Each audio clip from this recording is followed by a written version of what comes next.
Selanjutnya, kalau begitu, mungkin Bapak Ibu juga sudah penasaran ya apa yang sudah disampaikan Pak Hendy tadi terkait dengan organisasi masyarakat.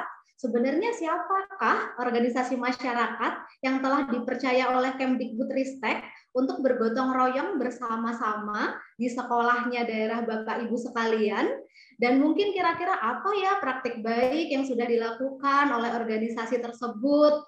Apa juga kira-kira sinergi ke depan yang bisa dijalankan bersama, dan mungkin pertanyaan-pertanyaan lainnya. Nah, untuk menjawab itu, kali ini di dalam paparan sosialisasi kedua, kita akan membuka tentang profil, yaitu Yayasan Ivy Bakti Pertiwi, di mana Yayasan Ivy Bakti Pertiwi ini adalah organisasi masyarakat yang sudah terseleksi, ya seperti yang diinformasikan Bapak Hendy tadi sebelumnya, yang nantinya akan melakukan program organisasi penggerak di 4 daerah sasaran, yaitu di Kota Blitar, di Kabupaten Kediri, di Kabupaten Sidoarjo, dan juga di Kabupaten Bangkalan, tempat Bapak Ibu berada.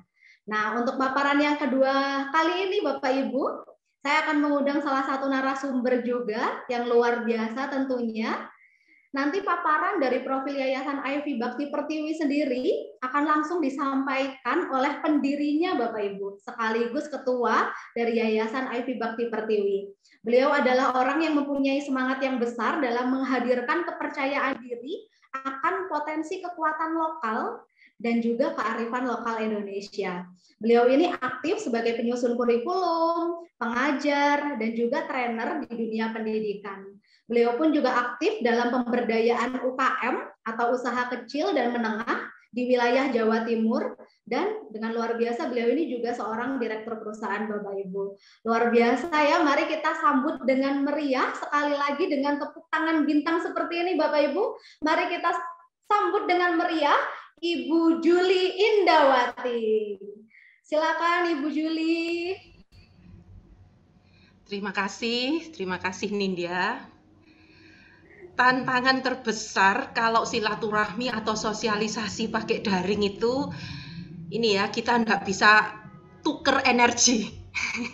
Ya, saya pada awalnya tuh sangat mengharap bisa ketemu secara in person ya, secara tatap muka dengan setiap Bapak Ibu sekalian di tempat ini ya.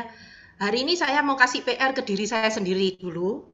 Untuk saya harus hafal dan benar-benar ingat nama masing-masing dari kepala dinas dan penanggung jawab POP. Besok hari Sabtu saya usahakan ada 19 kepala sekolah ya, Nindya ya.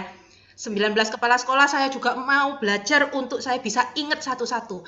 Because we are remembered by our names ya. Jadi kita mau sebisa mungkin sekalipun ini daring, tapi kita bisa berkenalan tetap secara pribadi. Terima kasih atas kehadirannya yang terhormat untuk Bapak Sujud Winarko ya, yang merupakan kepala dinas dari Kabupaten Kediri, dan untuk penanggung jawab POP-nya Bu Inul ya. Terima kasih untuk kehadirannya. Untuk kepala dinas Bangkalan Bapak Bambang Budi Mustika, namanya sangat spesifik ya, jadi saya cepat hafal waktu itu. Bambang Budi Mustika, selamat siang Pak, terima kasih untuk kehadirannya juga, beserta dengan Bapak penanggung jawab ya, Bapak penanggung jawab POP-nya ini yang saya masih belum ingat betul ini Bapak, harus saya lihat ini dulu. Untuk penanggung jawab POP saya boleh kenalan juga Pak, mungkin apakah hadir hari ini untuk yang Bangkalan ya? Belum hadir ya? Oke, untuk Sidoarjo Bapak Asrofi, Kepala Dinas Bapak Asrofi ya. Terima kasih juga untuk kehadirannya. Dan untuk Blitar Bapak Samsul Hadi, waktu itu saya yang masih sempat ketemuan sebelum PPKM itu dengan Bapak Priyo ya, kemudian direferensikan dengan Bapak Samsul Hadi. Terima kasih untuk kehadirannya. Hari ini kita sama-sama kenalan ya, untuk siapa sih selama ini kan MOU apa itu semua masih dalam konteks bersurat dan belum sempat bertemu secara tatap muka. Perkenalkan, nama saya Juli Indawati. saya ketua dari Yayasan Ivy Bhakti Pertiwi. Untuk slide saya dibantu hari ini oleh salah satu rekan kerja saya yang juga turut menginisiasi sejak Ivy itu dibangun, ya, Yayasan Ivy Bhakti Pertiwi, dengan Ibu Keken Dewi Kendarsih. Saya sudah siapkan PPT ya, untuk paling nggak sekilas kenalan sama Yayasan Ivy Bhakti Pertiwi dalam hitungan menit, ya. Dicukup-cukupkan, dan saya usahakan untuk mengcover apa yang bisa menjadi highlight utama untuk dikenali tentang yayasan kami ini. Mungkin langsung ke visi misi dulu, Miss Keken. Kita langsung ke misi-misi dulu ya, terus baru kita balik ke legalitas. Oke. Yayasan Ivy Bhakti Pertiwi pada awalnya didirikan tahun 2004 itu, visinya panjang mungkin ya, dan kalau waktu kita mau mengajukan izin itu harus very comprehensive gitu. Tapi saya akan rangkum dalam 3 poin ya. Saat organisasi yayasan ini didirikan, ada 3 poin yang kita mau tanamkan sampai mungkin saya sendiri sudah enggak di Ivy,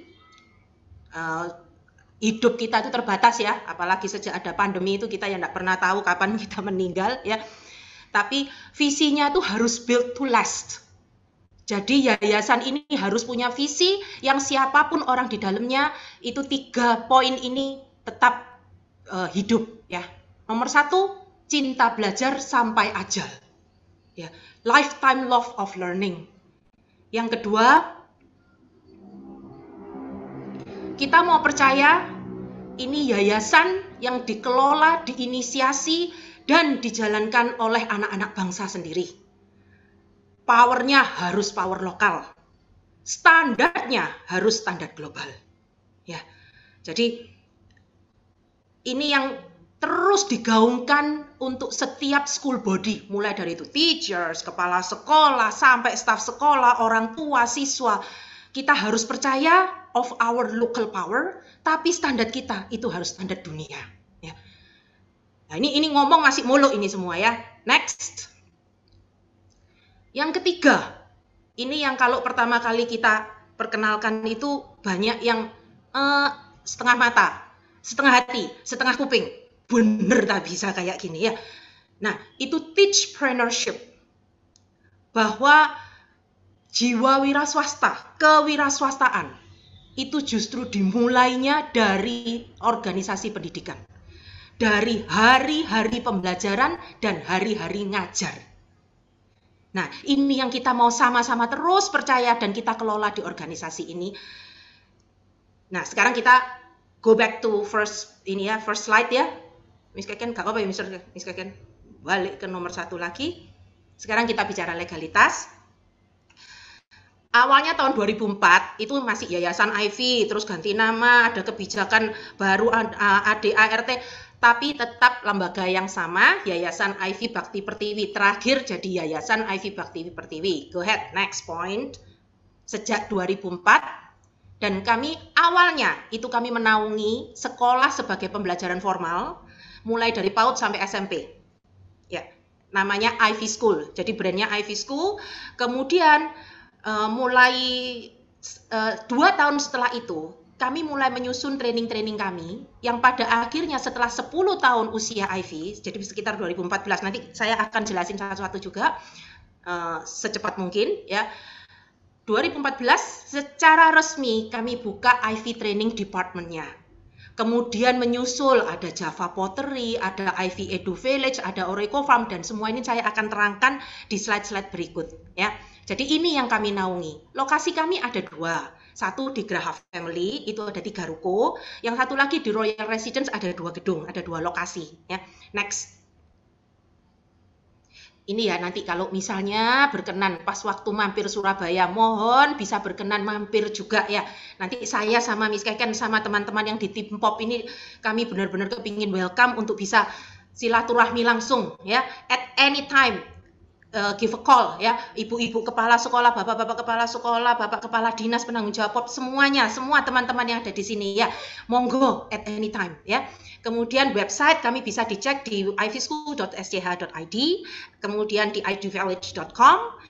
Instagram kami juga ada, jadi bisa kenalan lebih, ada apaan sih di Ivy itu, oh siapaan sih model-modelnya orang-orangnya, kayak gitu ya. Itu Ivy School SBY, Ivy School Days, ada Java Pottery, ini nanti saya jelaskan juga apaan ini nama-nama di luar Ivy, Oracle Shop, First 5 Programs, and Ivy Training Department.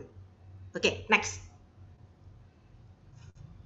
Ini lokasi kita, gedung, apalagi zaman pandemi, tidak ada artinya. Ya, pada akhirnya sumber daya manusianya siapa yang ngendaliin inisiasi pembangunan anak setiap siswa itu siapa, itu memang itu yang akan jauh lebih memperkaya ya.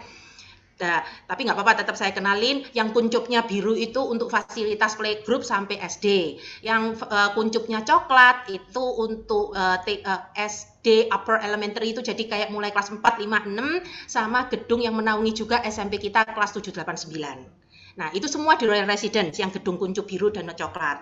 Untuk yang di bawah ini, yang dua gambar kelas itu, salah satunya adalah lokasi kami yang ada di Graha Family. Tapi sejak PPKM, sejak pandemi, kami gabungkan jadi satu, karena yang namanya ruko sudah tidak begitu ramah untuk protokol kesehatan ya, sebab krukep AC gitu nggak bagus. Jadi kita masukkan jadi satu di lokasi Royal Residence untuk sementara selama pandemi. Next. Oke, next. Ya. Seperti tadi kita bilang ya, local power, global fight, ya, global standard. Jadi kalau sempat mampir di Ivy School, dari sejak awal kami buka, kami tidak menentang bahan apapun dari luar negeri atau kompetensi guru-guru ekspatriat. Tapi pada saat kami mulai mendirikan Ivy School, satu yang jadi komitmen kami, guru-guru yang kami hire tidak ada satupun yang ekspatriat.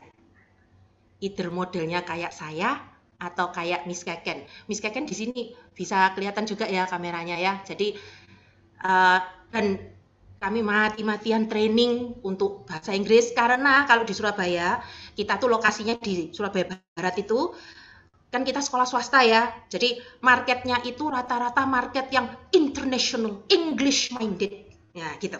Jadi mesti Inggris. Kemudian mereka banyak yang mindsetnya itu, kalau mau Inggrisnya bagus, kalau mau yang international, berarti gurunya kudu bule, rambutnya kudu jagung, matanya kudu biru. Nah, itu awalan yang sangat menantang buat kami semua, ya. Jadi cukup dipandang sebelah mata saat itu, tapi along the years, dari tahun-tahun kami bangun Ivy, dengan trail of tears kita ya, dengan keringat, cucuran air mata, dengan segala fight kita untuk kita tunjukkan bahwa anak-anak bangsa ini bisa. Ya, itu kita ajar anak-anak, kita bikinkan assessment, ikut assessmentnya Amerika juga, selain kita juga ikutin program dari Dignas, ya. Kita tunjukkan bahwa ada namanya tes assessment, kayak misalnya IB, Cambridge, itu ada namanya Stanford 10 yang dari Amerika. Itu siswa-siswa kita diajar oleh guru-guru lokal sendiri, mereka juga bisa nembus dengan nilai yang baik. Ya.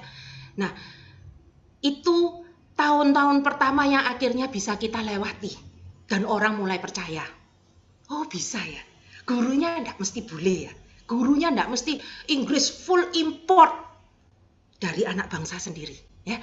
Oke, next. Kemudian yang ketiga, poin yang ketiga itu teachpreneur ya. Teachpreneur dari guru pertama kali masuk, ini juga pertama susah sekali ya. Jadi untuk buying the idea that bahwa seorang guru itu bukan mengkomersilkan diri, tapi mereka tuh bisa tahu betapa luas dan tidak terbatasnya potensi seorang educator, seorang pendidik, dan nggak cuman dibatasi oleh ruang kelas. Itu awalnya buat kita masukin mindset ini memang butuh waktu ya, untuk setiap guru yang kita hire, untuk setiap guru yang kita welcome untuk ngajar di Ivy. Jadi kita terus ingatkan, Ivy itu sampai punya training khusus untuk yang teachpreneur, itu along the week selama 2 bulan pertama. Kita ingatkan guru terus, bahwa saat mereka berkarya, mereka harus punya karya hingga karya itu bisa membuat mereka juga berdaya. Next point. Kemudian lingkup pengajaran itu harus tidak boleh dibatasi cuma di kelas, tapi bisa punya impact sampai komunitas. Next. Manfaat. Oke, kita semua pernah memutuskan untuk menjadi seorang pendidik. Saya yakin nomor 1 di mata kita itu bukan cuma for the sake of money, ya. Saya ngajar dari saya umur 18. Dan saya masih ingat kenapa saya memutuskan untuk ngajar. Karena saya tahu it's more of my soul transferred to my students. Saya bisa nggak cuman bagiin skill, nggak cuman bagiin uang, atau nggak cuman bagiin kerjaan, tapi saya bisa bagiin jiwa saya. Dan itu saatnya saya memutuskan jadi seorang guru, ya. Dan itu manfaat yang juga harus dihargai, bahkan nantinya secara mandiri, secara financially itu juga harus bisa rewarding juga untuk seorang guru. Ya, itu yang kita mau setiap guru itu percaya. Saya tidak bilang ya tiap guru yang habis di training itu langsung percaya terus mereka buy all the ideas and do it wholeheartedly.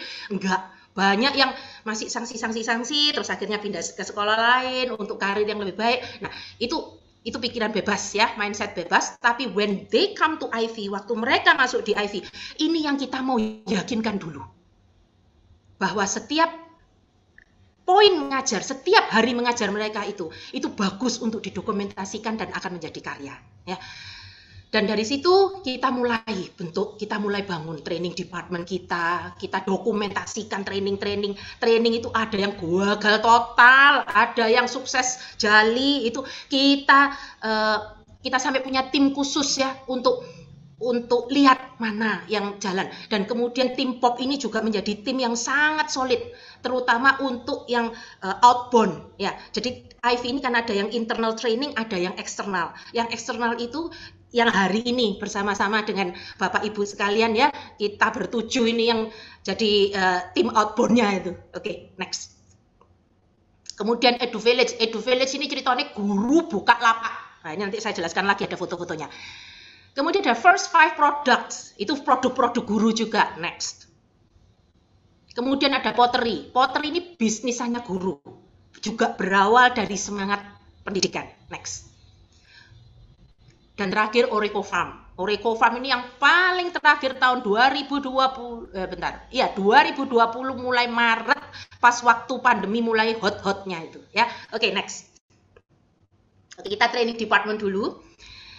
Yayasan Ivy Bhakti Pertiwi yang pada awalnya itu kita paling ini ya, inkubasi secara serius itu waktu kita membentuk Ivy Training Department.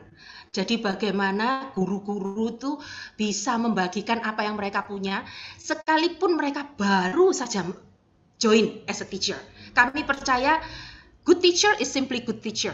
Jadi guru itu sekali mereka berkomitmen, kompeten itu tinggal ngikuti. Jadi kompeten itu mengikuti komitmen mereka.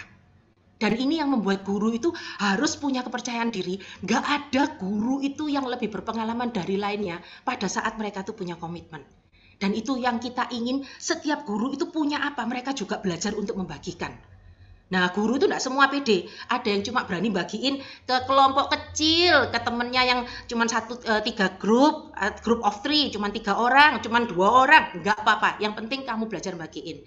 Kami juga menyelenggarakan ya di Ivy Training Department, ngundang pembicara-pembicara yang mumpuni, dan kami berjejaring dengan teman-teman lembaga sekolah lain untuk bisa mengikuti juga. Terus kami pernah ngadain juga edu trip. Ya, ngajar lewat trip ngajar lewat field trip. Itu waktu itu saya masih ingat betul, itu kita choose Blitar ya untuk sebagai Patriot Edition trip kita ya. Jadi tour Patriot kayak gitu. Nah, ini guru yang seneng pernah mimpi jadi travel guide, mereka yang jadi travel guide waktu itu ya. Mereka yang menceritakan sejarah, masuk ke Museum Bung Karno, nah semacam itu ya. Kemudian kita juga bekerja sama, partnership sama company-company. Ini salah satunya kalau lihat ada yang tulisannya Asril Noah, itu IG-nya Mas Asril ya, Pak Asril, salah satu trainer kita juga dan direktur untuk training outbound-nya Ivy School, ya, Yayasan Ivy juga. Ini beliau pada saat di Kalimantan Tengah untuk survei kerjasama dengan pihak Astra, ya. Kemudian training department juga mengadakan workshop, seminar. Nah, ini ada yang lucu ya, yang sebelah kanan sendiri ada yang pink-pink itu guru kita yang kebetulan juga punya keterampilan make up artist. Nah, akhirnya beliau bersedia untuk bikin kelas bagaimana mengajar. Nah, ini saya pasti tidak lulus ya. Bagaimana mengajar dengan tetap terlihat ceria, dengan tetap terlihat rapi. Nah, itu mereka ajarin caranya alisan gimana, caranya wajah jangan sampai kelihatan minyakan. Nah, ini saya tidak lulus ya. Ini saya lihat di sini wajah saya minyakan banget ini. Oke. Tidak apa-apa, saya tidak berani lihat muka saya supaya saya lebih tetap pede membagikan semuanya ya. Kemudian Edu Village itu tadi yang buka lapak ya. Buka lapak itu kami mau ngajak guru itu mulai percaya. Yang tadi saya bilang bahwa batasnya itu bukan cuman kelas 4 tembok ya. Kita harus ngajar itu di luar batas kelas, di luar batas gedung. Dan Edu Village ini kita ambil kerjasama, jadi waktu itu kita PDKT ke mall-mall. Ya. Kalau nyewa mall di atrium itu bisa ratusan juta. Jadi kita mesti datang nyeritain visi dan misi dulu. Dan bagaimana ya tetap mall itu pasti tanya keuntungan buat saya apa. Oh, keuntungannya nanti masa yang datang akan sangat banyak. Nah, mereka akhirnya consider. Dan terjadilah Ivy Edu Village yang berlangsung mulai 2017. Dari 2017 sampai 2021, ini tiap tahun kita adakan di mall, guru-guru itu buka lapak. Jadi itu guru IPA, guru bahasa. Kalau yang guru bahasa itu bikin cerita storytelling. Guru science bikin ini eksperimen sainsnya ya. Kemudian guru art bikin acara-acara ini seperti yang bikin topeng gitu ya. Macam-macam mulai dari yang sederhana sampai yang unik, epic gitu, itu dibagikan dan pengunjung mall itu kita ajak untuk join. Kemudian kan tadi saya bilang buka lapak, itu bisa kayak kayak pasar malam gitu. Mereka bisa daftar, sekarang ini daftarnya sudah bisa di web store. Ada yang guru yang jago banget IT-nya, bisa daftarnya di web store, mereka tinggal bayar mulai dari 15.000, 20.000. Itu mereka ngerasain diajar sama guru-guru kita. Dan guru-guru di situ ngeliat bahwa bener-bener keterampilan mereka itu dihargai di luar kelas saja. Bukan karena digaji, kemudian mesti ngajar, kemudian yang nikmati cuma murid-muridnya aja. Ternyata murid-murid di luar secara publik pun pada saat join kelas mereka, itu mereka juga dapat manfaat ya. Jadi ini Edu Village. Yang terakhir untuk 2 tahun terakhir ini kita adakan secara virtual. First 5 itu apa? Nah, First five itu produk-produk guru. Guru itu enggak semua itu berani perform ya, nggak semua guru itu bisa di depan ratusan orang dia bisa storytelling, enggak. Banyak guru kita pun yang BTS ya. Jadi Yayasan Ivy Bharti Pertiwi ini menyediakan training ini se-customize mungkin ya. Dan ini yang jadiin sekolah juga akhirnya bisa ngeliat sinar tiap guru kita bilangnya itu ya. Yang pada akhirnya buat sekolah ini yang jadi mercusuar gitu ya. Oke. Ini untuk yang guru-guru BTS itu maksudnya gini, behind the scene. Jadi guru yang tidak ingin dikenali wajahnya, tidak ingin dikenali suaranya, tapi kuat garap bahan, kuat garap produk-produk ya. Nah, mereka ini bikin home learning package, jadi kayak RPP itu langsung sampai jadi alat-alat peraga itu jadi satu. Anda yang lihat di sini ini semua itu mulai dari poster, stiker. Nggak tahu kalau digedein lagi bisa enggak ya? Ya kalau gunting enggak, gunting beli nanti di Kembang Jepun gitu kalau kita biasanya ya. Tapi itu semua latihan-latihan guru-guru sendiri yang buat ya, dan sudah dipublish juga, ada ISBN-nya, yang ngurus ISBN ya juga sesama guru. Wis pokoknya ini bisnis unitnya guru. Next. Nah, tahun 2019 ya, pertengahan 2019 kita mulai akomodir untuk yang bisnis unit bersifat kegiatan secara continuous. Jadi nggak cuman yang eventual itu yang sekali-kali setahun sepisan di mall gitu ya, tapi ini dibikin yang memang secara mandiri beroperasional di Ivy ya. Ini kalau pas mampir naik ke lantai 4 kita ada rooftop, itu sudah ada UKM guru yang terlibat adalah guru art dan bahkan staf sekolah. Staf sekolah ini bisa yang staf cleaning service ya, tapi ternyata kalau disuruh, ini tahu kan ya, pottery itu, saking saya di sini enggak punya alatnya. Kalau yang dulu pernah lihat Demi Moore sama Patrick Swayze main film Oh My Love itu yang Ghost itu ya. Nah, kita bikin kerajinan ini ya. Jadi di sini ternyata banyak peminat juga ya, yang mereka akhirnya juga belajar bukan cuma untuk pribadi tapi juga untuk jadi UKM ya. Jadi ini sudah berjalan mulai dari tahun 2019. Dikelola salah satunya direkturnya Miss Keken sendiri ya. Oke, next.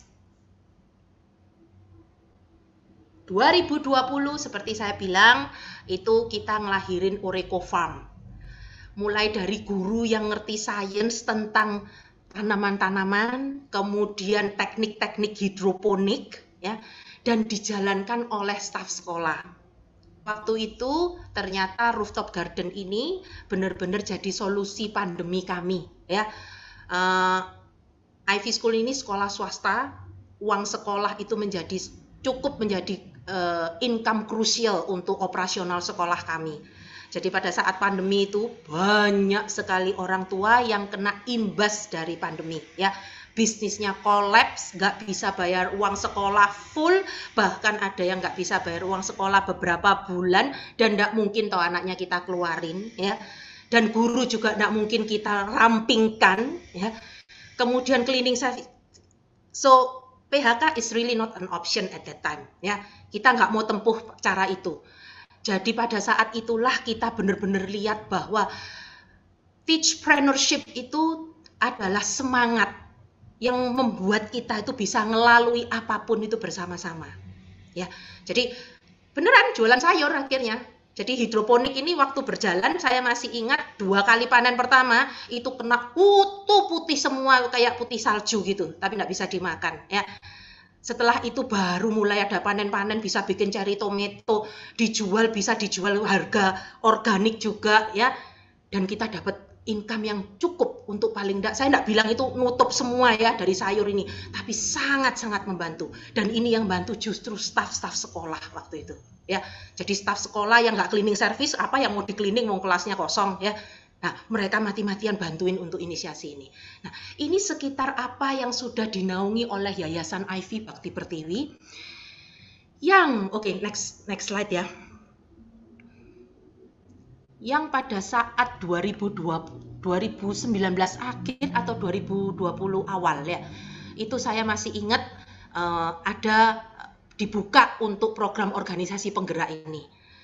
Itu kita dengan segala kerendahan hati ya, saya itu cuman yakin kita ini punya 17 tahun. 17 tahun dari tahun 2004, itu tentang 17 tahun gagal, 17 tahun sukses, 17 tahun nangis, 17 tahun ketawa, 17 tahun belajar. Ya, yang saya tuh yakin, saya pikir ya wis waktu itu teman-teman ya yang ada di sini, tim pop yang 7 orang ini ya, itu bilang ayo maju yuk gitu ya. Selama ini sebelumnya kita tidak pernah langsung bersinergi dengan Kemdikbud juga, yang kali ini kita beranikan diri gitu ya.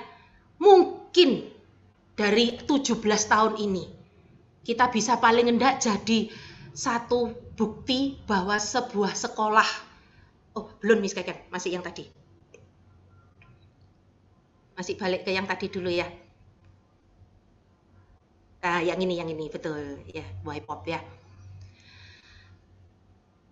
Mungkin dari 17 tahun apa yang kita sudah kerjakan bareng ini bisa jadi bukti bahwa sebuah sekolah itu adalah media, adalah wahana pertama ya, wahana pertama untuk satu, percaya potensi dan kesempatan itu nggak terbatas ya, untuk setiap guru, siswa, dan sekolah itu sendiri.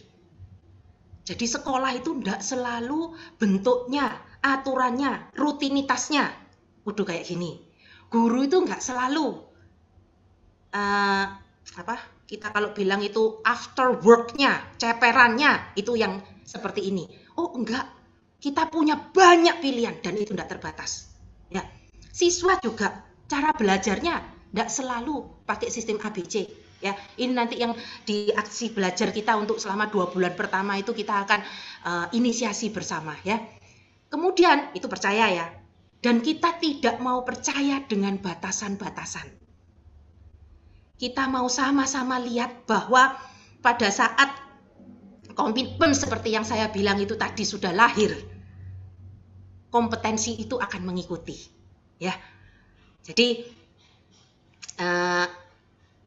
bener tak guru itu kudu bule sing iso nggarakno anake TOEFL jago, itu nggak mesti ya. Semua batasan-batasan itu tuh nggak selalu harus kita percaya ya. Dan yang ketiga, waktu kita tuh dengan sangat excited daftar di POP, nggak tahu wis jadi apa enggak, kepilih apa enggak, itu kita pikir ini waktunya ya, kita itu bisa bersinergi dan bergerak bersama dalam kolaborasi antar sekolah, antar guru, nggak cuma secara internal sekolah itu aja, dan juga antar siswa. Ya, jadi dari semua sekolah-sekolah, dari semua guru-guru dan siswa itu bisa blend in ya, untuk melakukan dan gerak bersama. Tiap sekolah itu nanti pasti punya kelebihannya masing-masing, dan begitu mereka tuh sudah mulai komitmen untuk bangun itu bersama, itu nanti tinggal saling bertukar, tinggal saling berkolab ya, antar sekolah, antar kepala sekolah, guru maupun siswa ya. Itu yang menjadi harapan kami. Dan terakhir ya, ini sebentar lagi akan disampaikan oleh tim kami juga, Pak Asril ya, yang menjadi direktur untuk training outbound, tentang lebih detail lagi aksi belajar yang memang dikhususkan untuk program POP ya, untuk program organisasi penggerak. Saya perkenalkan sedikit ya supaya kelihatan wajah-wajahnya juga. Yes, oke, itu saya yang kiri sendiri. Kemudian Bapak Asril Novan Alivi ya, kemudian Ibu Dewi Kendarsi ya. Ini foto-fotonya, editannya kuat banget ini ya. Ini yang lebih untuk yang tenaga ahli ini lebih nyata, ini memang benar-benar ganteng sama cakepnya seperti yang difoto. Bapak Sugiarto yang terhormat juga ya, tim ahli yang selama ini bantu Ivy banget, Bapak Hendy Purwoko, Ibu Nindya yang sudah memoderatori juga, dan juga Pak Miftah ya. Pak Miftah ini yang sudah dari awal terjun di lapangan, yang mungkin paling dikenal sama Bapak Ibu sekalian ya. Ya, ini Bapak Miftah ini yang paling energik ya. Demikian ya, 7 dari tim kami ya yang akan mendampingi selama POP ini. Terima kasih Nindi, waktu saya kembalikan. Thank you. Terima kasih Bu Juli, Bapak Ibu sekalian, kita berikan tepuk tangan bintang yang luar biasa buat Bu Juli.